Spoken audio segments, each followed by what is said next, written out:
तो दोस्तों, एक और नया दिन और मैं बलजीत परमार हाजिर हूँ एक नई कहानी, एक नया किस्सा लेकर। आज आपसे बात करेंगे उसी किस्से पे वापस आकर जो एक दिन पहले हमने बीच में छोड़ दिया था, क्योंकि पंजाब में एक बड़ी एटीएम कैश कंपनी में रॉबरी हो गई थी। वो किस्सा हमने आपको कल सुनाया और स्कूप वेब सीरीज का किस्सा एक दिन के लिए रोक लिया था। आज वापस चलेंगे उस किस्से की आखिरी कड़ी पर कि पूरी कहानी असल में थी क्या और क्या से क्या हो गया। लेकिन उसके पहले चंद सेकंड्स में आपको एक अपडेट दे दें कि पंजाब की उस बड़ी 8.5 करोड़ रुपए की रॉबरी में कोई आज का ताज़ा बड़ा इनपुट नहीं है, अपडेट नहीं है। वही 6 के 6 लोग पकड़े हैं, 4 लोग अभी तक फरार हैं, जिनमें इसकी मास्टरमाइंड मोना डार्लिंग, उसका पति और 2 लोग और अभी तक पुलिस की गिरफ्त से बाहर हैं। लेकिन एक और बात हुई है, जो 6 लोग पकड़े गए हैं उनमें से 75 लाख रुपया और रिकवर हुआ है। 50 लाख रुपया एक शख्स से और 25 लाख दूसरे शख्स से, तो टोटल 5 करोड़ 75 लाख रुपया अभी तक पुलिस ने रिकवर कर लिया है। ये आज का बड़ा अपडेट। कल कुछ बड़ी बातें इस कंपनी के बारे में होने वाली हैं, वो आपको ज़रूर बताएंगे। लेकिन आज वापस चलते हैं 10 कूप या 10 कूप अप। अंग्रेजी का अक्षर होता है स्कूप अप। स्कूप अप होता है किसी चीज़ को उठा लेना, उसका फ़ायदा उठाना या उसको खुर्द बुर्द कर देना, इस किस्म का एक मीनिंग होता है। तो इस स्कूप से कहीं ना कहीं उस स्कूप अप से भी रिश्ता है, वो आज आपको बताएंगे कैसे। तो वापस चलते हैं उस लड़ी पे जहाँ से हमने बात ख़त्म की थी। ही रिपोर्टर, शी रिपोर्टर और रिपोर्टर बास, और उसके साथ आज एक चौथे करैक्टर की बात करेंगे, प्रोसिक्यूशन, द पुलिस, जिसने इस केस को सुलझाने की जिम्मेदारी ली।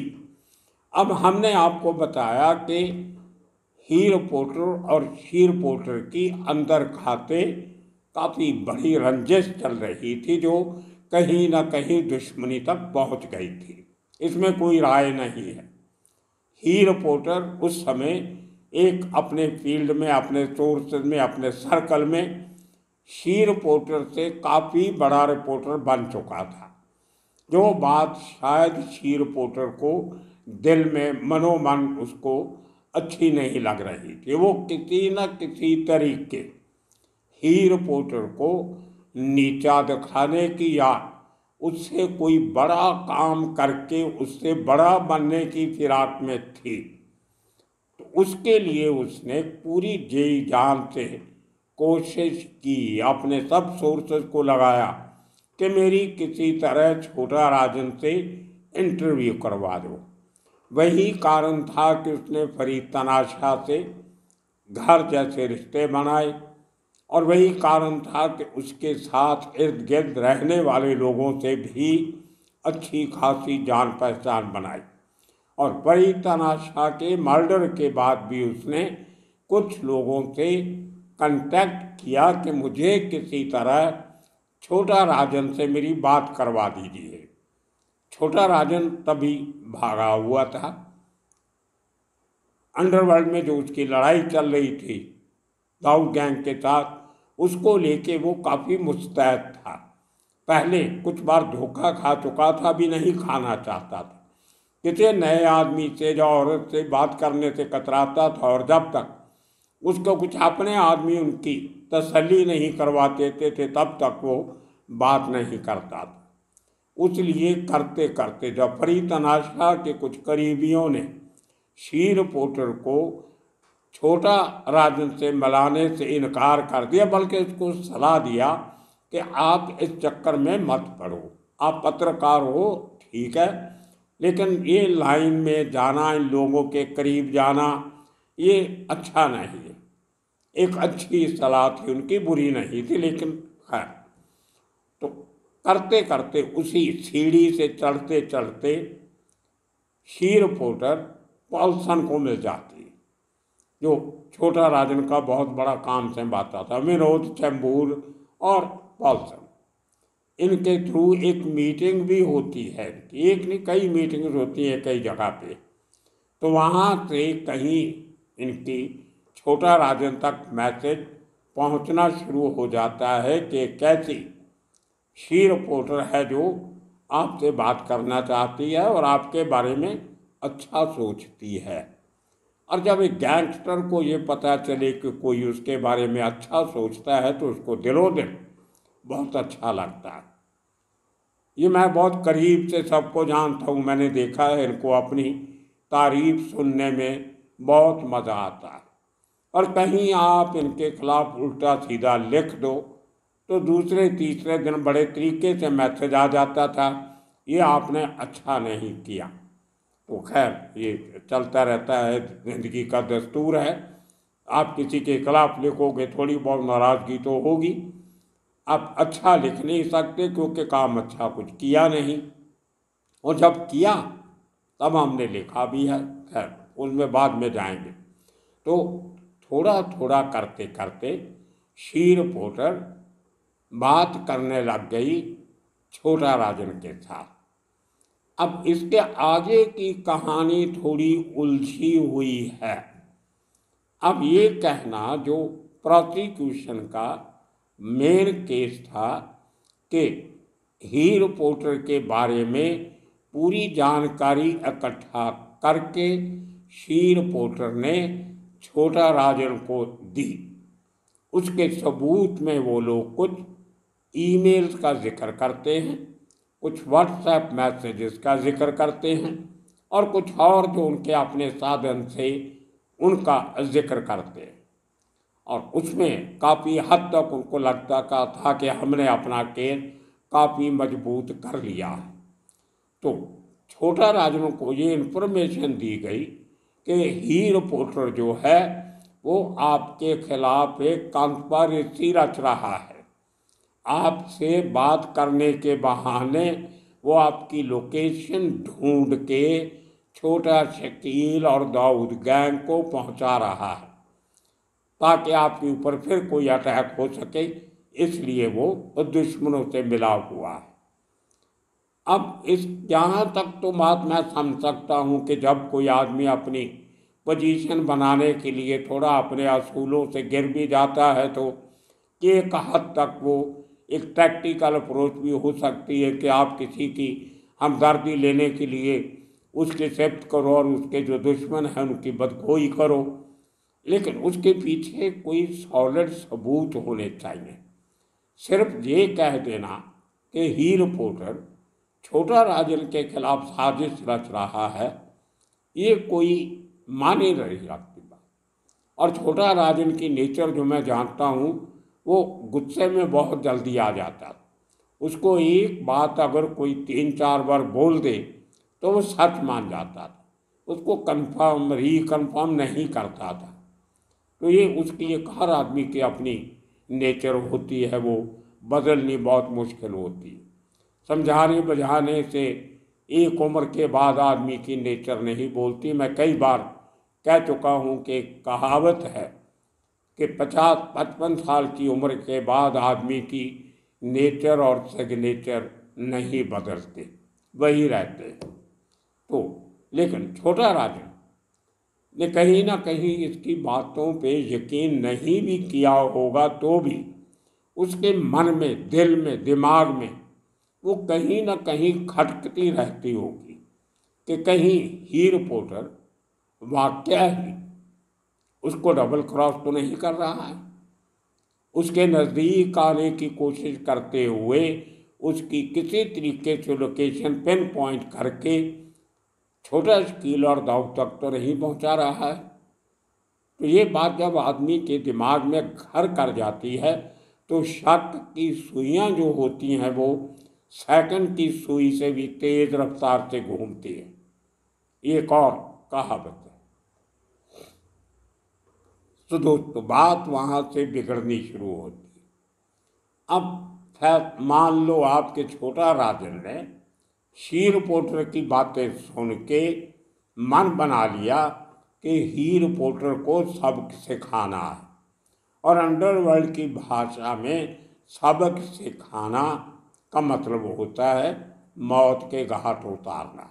उनका सबक एक ही होता है, समझाने बुझाने में, बात करने में वो लोग यकीन नहीं रखते। शायद मुझे लगता है कि कहीं ना कहीं इन बातों के बाद छोटा राजन और ही रिपोर्टर की जरूर बात हुई होगी, और उन बातों के बाद ही रिपोर्टर ने शायद कुछ इन बातों का खंडन किया भी होगा, और उसके बाद में ये भी कह दिया होगा कि ये बातें नहीं हैं, मैंने कभी ऐसी कोई बात नहीं की, आपको कोई शक है ठीक है, मैं उसका भी कैसे आपका जो दिल में शक है उसको निकाल सकता हूँ।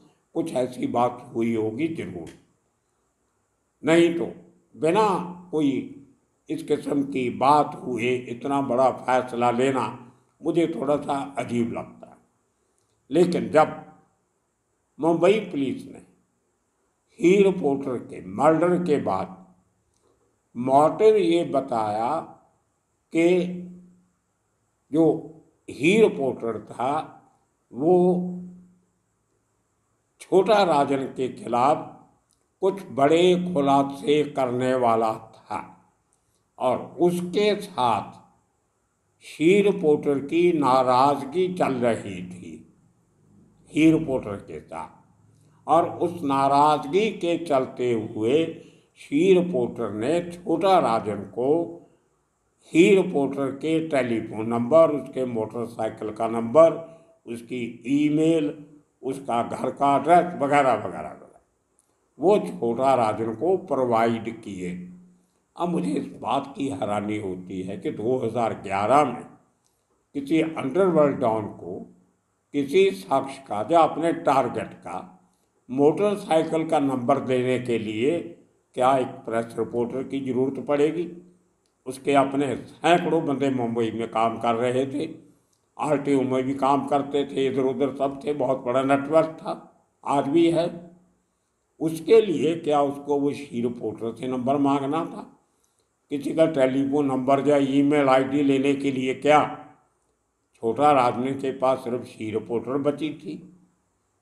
और उसके बाद इनकी ईमेल जो आपस में बातचीत हुई उनमें से कहीं भी ऐसा कोई इशारा नहीं मिलता कि ही रिपोर्टर ने कोई बहुत बड़ा कोई गुनाह किया हो जो कानून के खिलाफ जाता। तो कहीं ना कहीं एक तबका पुलिस का, प्रोसिक्यूशन का, छोटा शकील और दाऊद गैंग के लोगों को बचाने के लिए या उनके रोल को दबाने के लिए या उनको साइड में रखने के लिए छोटा राजन के करीबियों के ऊपर शिकंजा कस रहे। ये दूसरी बात है, जब कोर्ट में केस चला तो कोर्ट ने इन सारे सबूतों को नकार दिया कि पुलिस ही रिपोर्टर के खिलाफ किसी किस्म का कोई गुनाह सिद्ध ही नहीं कर सकी। लेकिन तब तक बहुत देर हो चुकी थी, काफ़ी महीने ही रिपोर्टर को जेल में काटने पड़े। वो अनवेड मदर थी, उसकी एक बच्ची भी साथ में रहती थी। अब बच्ची को जेल में रहना पड़ता था, बुरा असर पड़ता है बच्चों पे। तो सिंगल मदर थी वो, अनवेड नहीं, मैं गलत अक्षर बोल गया, सिंगल मदर। वो तलाक हुआ होगा, जब कुछ होगा, उनकी पर्सनल लाइफ है, लेकिन माँ तो माँ होती है। उस बात को ध्यान पे रखते हुए कुछ महीनों के बाद कोर्ट ने ही रिपोर्टर को जमानत दे दी। उसके बाद केस चला लंबा चौड़ा, लेकिन उस जो जेल में समय उसने काटा उसमें जिस तरीके से उसके ऊपर एक ऑर्गेनाइज्ड वे से तशद्दुद हुआ, उसको लेके उसने किताब लिखी एक, और उस किताब को लेके किसी प्रोड्यूसर डायरेक्टर को वो सब्जेक्ट अच्छा लगा और वेब सीरीज बनाने का फैसला हुआ। अब जब आप वेब सीरीज बनाते हो तो उसके साथ आगे पीछे की घटनाएं भी जोड़नी पड़ती हैं। उसके लिए उनको हीरो पोर्टर के मर्डर का जिक्र भी करना पड़ा। लेकिन इसमें कहीं भी जो मर्डर के पीछे की कहानी है उसका जिक्र नहीं आता, खुल के नहीं आता। इस किस्म के मर्डर मैं हमेशा कह चुका हूँ बहुत बार, ये वन साइडेड नहीं होते, इसके पीछे कुछ कहानियाँ होती हैं जिनमें कुछ लोग जो तो सही होते हैं वो बच जाते हैं, जो कहीं ना कहीं वो लक्ष्मण रेखा क्रॉस करते हैं उनका नुकसान हो जाता है। मैं 1000 बार कह चुका हूँ, आप कंटैक्ट तिथि के साथ भी रखिए। कंटैक्ट रखना बहुत बड़ी बात होती है। डिफरेंट फील्ड में लोगों के साथ बना के रखना, उनसे अपनी बात पूछना, अपनी बताना, जो भी है आपका जो काम है, लेकिन लिंक किसी के साथ नहीं होना चाहिए। उनके धंधे में आपका कोई लेना देना नहीं होना चाहिए, लेना देना किसी किस्म का भी नहीं होना चाहिए। आप अपनी जगह पे अपनी इंडिपेंडेंट सोच, अपनी इंडिपेंडेंट आइडेंटिटी लेके चलिए। इसका आदमी या उसका आदमी बन के मत चलिए। और जिस दिन आप अलाइन हो गए इसका आदमी उसका आदमी के साथ, तब आपका नुकसान होना आज नहीं तो कल हो जाता है। ये बहुत बारीक महीन लक्ष्मण रेखा है। हमारे बहुत से प्रोफेशन के लोग या तो उस लक्ष्मण रेखा को समझ नहीं सकते हैं, तो या जानबूझ के उसका उल्लंघन कर देते। और लक्ष्मण रेखा क्रॉस करने के बाद आप बाहर नहीं आ सकते, फिर वो चक्रव्यूह में फंस जाते हो जिसमें अंदर जाने का रास्ता भी किसी को पता नहीं होता, ना बाहर आने का पता हो। वो कि आप अंदर चले गए एक बार किसी तरीके से और फंस गए, तो बाहर नहीं निकल सकते। ऐसा बहुत से लोगों के साथ हुआ है। मरना खाली एक सज़ा नहीं है जो अंडरवर्ल्ड आपको देता है। बड़े लोगों का बड़े तरीके से नुकसान किया गया। बड़े पुलिस ऑफिसर जो एक ज़माने में इनके साथ काम करते थे, डिफरेंट गैंग्स के साथ, अपना मतलब निकलने के बाद जो उनकी शिकायतें करके और जो उनके कारनामे सीनियर्स को बता के जो उनको उनके पदों से हटाया गया, उनको तंग किया गया, साइडलाइन किया गया, उनकी बदनामी की गई, उससे भी बहुत लोगों का नुकसान हुआ है। और बहुत से लोगों को उनके बिजनेस में, धंधे में बहुत बुरी तरह लताड़ा गया। तो खाली किसी का मर्डर करवा देना ही दुश्मनी निकालने नहीं होता। तो हीरो पोर्टर का जितना भी सर्कल था, बड़ी मुझे एक बात आज तक समझ नहीं आई कि एक तरफ तो हीरो पोर्टर दाऊद गैंग के करीब जाने की कोशिश कर रहा है, जिसमें वो इकबाल मिर्ची की हेल्प लेता है, और अक्सर कहा करता था कि उसकी तो छोटा शकील के साथ डायरेक्ट बातचीत है, इकबाल मिर्ची के साथ डायरेक्ट है, छोटा राजन के साथ डायरेक्ट बात है। लेकिन जिन लोगों के साथ उसकी दोस्ती थी उनमें से ज़्यादा लोग एंटी दाऊद गैंग थे, जिनमें फारूक बटाटा वाला जो सेंट्रल एक्साइज और कस्टम के एक ऑफिसर थे, और मैं बहुत अच्छी करीब से जानता था उनको, उनका मर्डर हुआ। उसके बाद जो हुसैन उस्तरा जो एक तरीके से दाऊद के खिलाफ एक अभियान चला के बैठा था, उसका भी मर्डर हुआ। उसके बाद शफी तूफानी, हीरो पोर्टर का और बहुत अच्छा दोस्त, उसका खबरों का सोर्स, उसका भी एनकाउंटर हो गया। एक तरीके का एनकाउंटर में मर्डर होता है। ऐसे और बहुत से लोग हैं, जितने लोग हीरो पोर्टर के करीबी थे वो सब के सब दाऊद के खिलाफ थे। और उसके बाद और खिलाफ होने के साथ साथ वो लोग काफ़ी हद तक छोटा राजन के करीब भी थे। छोटा राजन के साथ मुझे याद है हुसैन उस्तरा और शफी तूफानी, मैंने उनको सुना है कहते हुए कि उनका रोज़ छोटा राजन से बात होती है। और उसके साथ साथ एक और शख्स जो एक तरफ तो दाऊद का मेंटर माना जाता रहा उस जमाने में खालिद पहलवान, दाऊद के आज भी बहुत करीबी है। दूसरी तरफ वही खालिद पहलवान हर तीसरे दिन हुसैन उस्तरा और शफी तूफ़ानी से उनकी बात होती थी, और बैतुल्ला खान उसका रिश्तेदार इनके साथ दोस्ती थी। तो ये इतना अंडरवर्ल्ड में इतना मिक्सचर है, इतनी कन्फ्यूजन है, कई बार आप वाकई नहीं समझ सकते कि कौन किसके साथ है, कौन किसके खिलाफ है। तो मेरे कहने का मतलब था कि जो लोग जिनके साथ ही रिपोर्टर उठता बैठता था, जिनके साथ उसकी बहुत गहरी दोस्ती थी और सालों से थी, जिनका जिक्र उसने बार बार अपनी राइटिंग में भी किया है और उसके साथ रहने वाले लोगों को सबको पता है, वो सब के सब लोग मारे गए। उसके बाद भी अगर छोटा राजन को ये लगा कि ये आदमी दाऊद के साथ मिला हुआ है या छोटा शकील के साथ मिला हुआ है, तो कहीं ना कहीं बातें कुछ और होंगी जो इस शी रिपोर्टर के समझने में समझाने से बहुत दूर की बातें।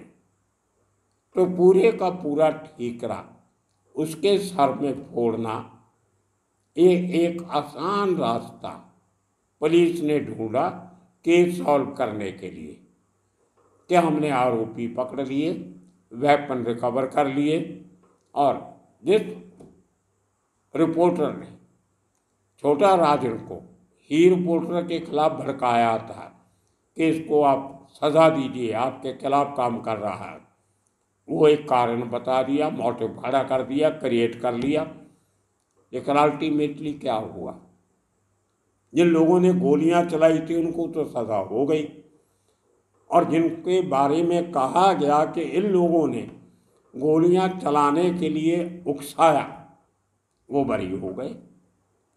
तो ये कहीं ना कहीं बात ऐसी नहीं होती जो आपको नजर आती है, पर्दे के पीछे बहुत कुछ होता है।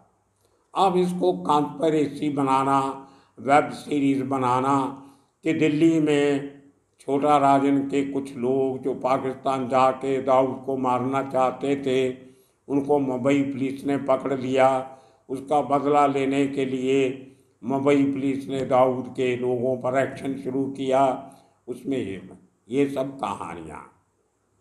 अगर दिल्ली ने, आईबी ने उस बात को बुरा माना होता, जिस जगह से, जिस आईबी की ऑफिसर की गाड़ी में से निकाल के फरी तनाशा और गिरकापट्टी को लाया गया था, अगर उन ऑफिसर से बदला ही लेना होता तो आज वो ऑफिसर इतने बड़े ओहदों पे नहीं बैठे होते, क्योंकि जिस आदमी की गाड़ी से लगाया गया था वो आदमी 2014 के बाद आज भी सत्ता के साथ है, second most powerful man in the country. क्या इन लोगों को सबक नहीं सिखाया जा सकता था?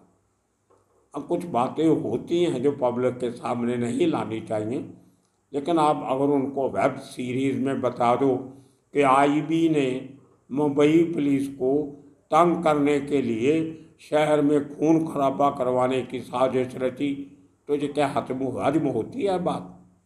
क्या आईबी ऐसे काम करती है क्या? उनको जो करना है वो ऑफिशियल लेवल पे करेंगे। अगर महाराष्ट्र पुलिस के किसी ऑफिसर ने गलती की है उसको सजा 2 मिनट में दिलवा देते हैं। IAS IPS तो सेंटर का कार्य है, कहीं भी कुछ हो सकता है।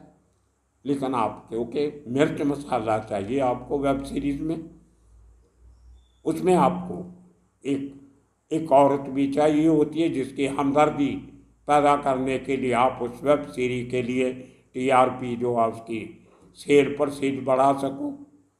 सो दोस्तों, ये किस्सा था जो आपको ये वेब सीरीज स्कूप हो या मुंबई माफिया हो या माफिया क्वीन की कहानी हो, जो कुछ हो, जो बहुत सारे ऐसे बनते हैं रोज, मुझे लोग बताते हैं मैसेज दे के, फ़ोन करके कि आपकी उस कहानी पे मिलता जुलता एक कोई वेब सीरीज चल रही है कहीं पे, किसी ने ये बना लिया, किसी ने वो बना लिया। हर तीसरे दिन मुझे फ़ोन आता है किसी ना किसी का कि हम कालिया एंथनी पे फिल्म एक सीरीज़ बनाना चाहते हैं, एक महमूद कालिया पे बनाना चाहते हैं, इस पे उस पे टालना भिड़ना। लेकिन जब मैं उनसे बात करता हूँ कि इसमें तथ्य कितना होगा और फिक्शन कितनी होगी, तो जब काम की बातें आती है तो भाग जाते, दोबारा नहीं आते। या जितने पैसे मैं उनसे मांग लेता हूँ कि मैं तो इतने पैसे लूँगा, उसके बिना मैं काम नहीं करूँगा, तो दोबारा फ़ोन नहीं आता। वो आपको आपकी मेहनताना नहीं देना चाहते, वो आपके नाम को और आपके काम को एक्सप्लॉयट करना चाहते। और मैं सारी ज़िंदगी एक्सप्लॉयटेशन के खिलाफ लड़ा हूँ, इसलिए मुझे ऐसी चीज़ों से काम नहीं करना। आगे देखते हैं क्या नई सीरीज आती है, क्या नहीं आता है।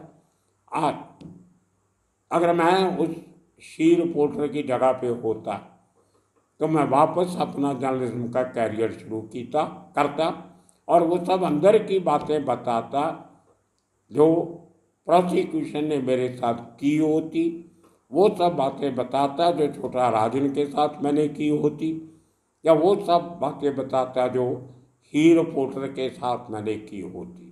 तो बनती थी कहानी। दुश्मनी किस बात की, नाराजगी किस बात की, मसला क्या था, असली कहानी क्या थी, वेब सीरीज की जड़ क्या थी, वहां तक जाते तो पत्रकार कहलाते। अब इसका तमाशा सबका देखा उस बिग बॉस ने, और इस पूरे तमाशे में बिग बॉस ने अपनी दुकान चला ली। तो ये देखिए, हर जगह एक्सप्लॉयटेशन, हर जगह एक का फायदा उठाना, दूसरे का फायदा उठाना, तीसरे को बदनाम करना, चौथे को आगे लगा देना और फिर एक नावल लिख देना। अंदर की मेहनत, अंदर की बात निकालना, बोलना, खोजना कोई नहीं करता। सुनी सुनाई बातें, जिन लोगों ने कभी अंडरवर्ल्ड देखा नहीं, जो लोग कभी दाऊद इब्राहिम को मिले नहीं, छोटा राजन को मिले नहीं, छोटा शकील को नहीं मिले, बड़ा राजन को नहीं देखा, करीम लाला से बात नहीं की, हाजी मस्तान के साथ बैठ के चाय नहीं पी, वो लोग अपने आप को अंडरवर्ल्ड के मास्टर बता रहे हैं। वो अंडरवर्ल्ड जो 93 में ब्लास्ट के साथ तकरीबन खत्म हो गया था, एक हिस्सा अंडरवर्ल्ड का, और उसके बाद आए हुए जर्नलिस्ट अपने आप को उस दौर के बड़े पत्रकार बना रहे हैं। और उसके बाद भी जो रिपोर्टिंग होती है उसका स्टैंडर्ड जो है वो चार्जशीट से होता है या FIR से होता है।